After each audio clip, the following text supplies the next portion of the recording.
So, Senator Chris Murphy just exposed Trump's DC police stunt as, the massive corruption cover up we all suspected it was, right? I mean, he lays out how this whole thing is really just a distraction from the administration's own scandals and points out that Trump is completely ignoring cities in red states with like way worse crime rates. Let's watch the full clip and then I'll give you my thoughts at the end.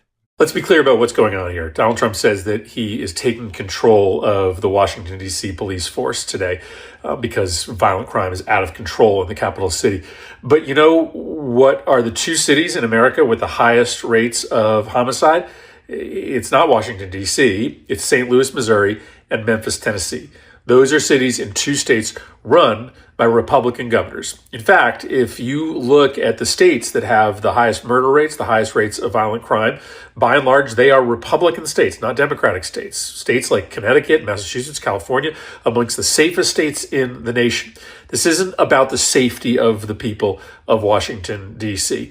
This is about a president who is desperate to distract the conversation in this country away from what he is doing, to monetize the White House, to make himself rich off of his position, to distract this country from the Epstein debacle, his attempt to try to shield the rich and powerful from accountability, and the healthcare crisis that is coming in this country when millions of people get thrown off their healthcare insurance and millions more in just a few months have their premiums jacked up because of what Donald Trump has done to try to pass tax cuts for the wealthy by throwing people off their healthcare. So understand this has nothing to do with the safety of people in Washington, D.C. The most violent cities are in Republican states, and there's no federal government, there's no National Guard, there's no U.S. military coming into those cities.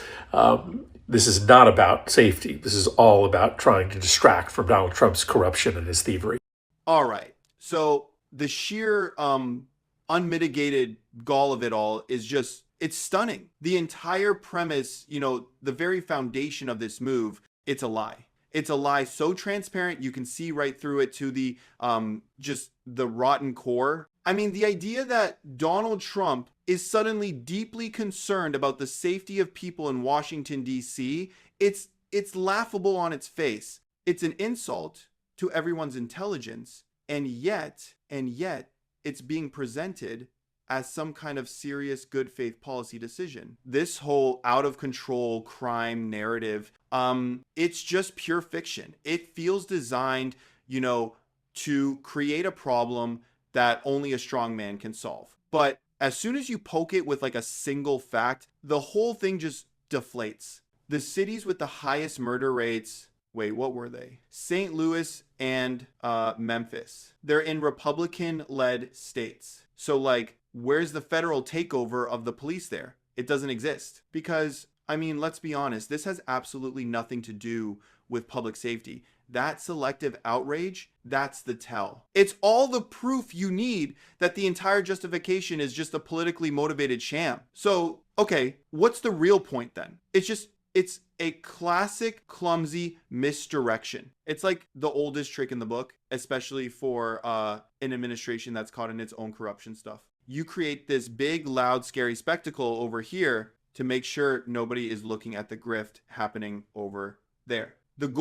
I think the goal is just to get the media chasing its tail over some manufactured crisis so they don't have time to cover, the rampant self-enrichment and all that. That use of public office for personal profit. And get this, the distraction, I think it runs even deeper. It's kind of about shielding the powerful from any kind of accountability.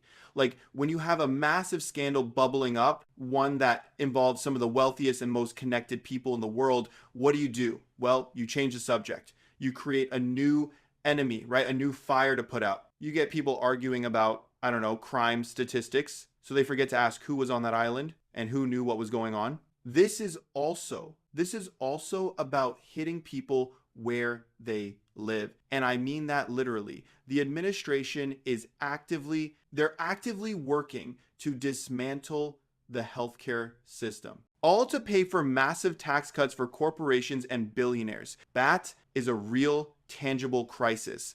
One that will bankrupt families and cost lives.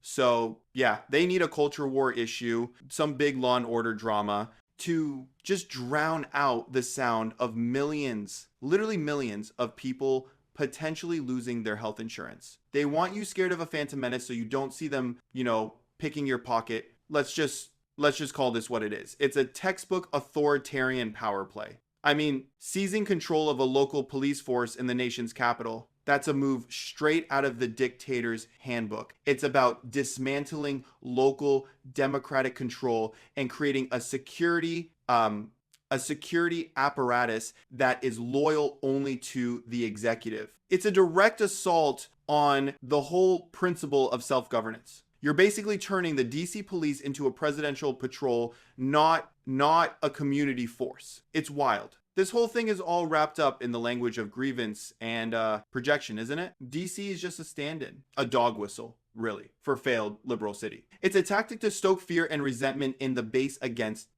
their political enemies. They just project their own administration's chaos and lawlessness onto a city run by Democrats, framing it as a mess that only back their brand of top-down force can fix. It's just about punishing a population that overwhelmingly rejects them. That's all it is. Ultimately, I think this isn't just another political game. This kind of action, it actively erodes the very foundations of a democratic society. It sets a terrifying precedent, a precedent that any city or state can have its local authority stripped away if it falls out of favor with the president. It's a direct attack on the rule of law, and I don't know, it's a clear signal that this administration sees democratic norms as just mere suggestions to be ignored when they become inconvenient. Let me know your thoughts in the comments. While you're down there, hit the like button and subscribe. I appreciate you guys, and I'll see you in the next one.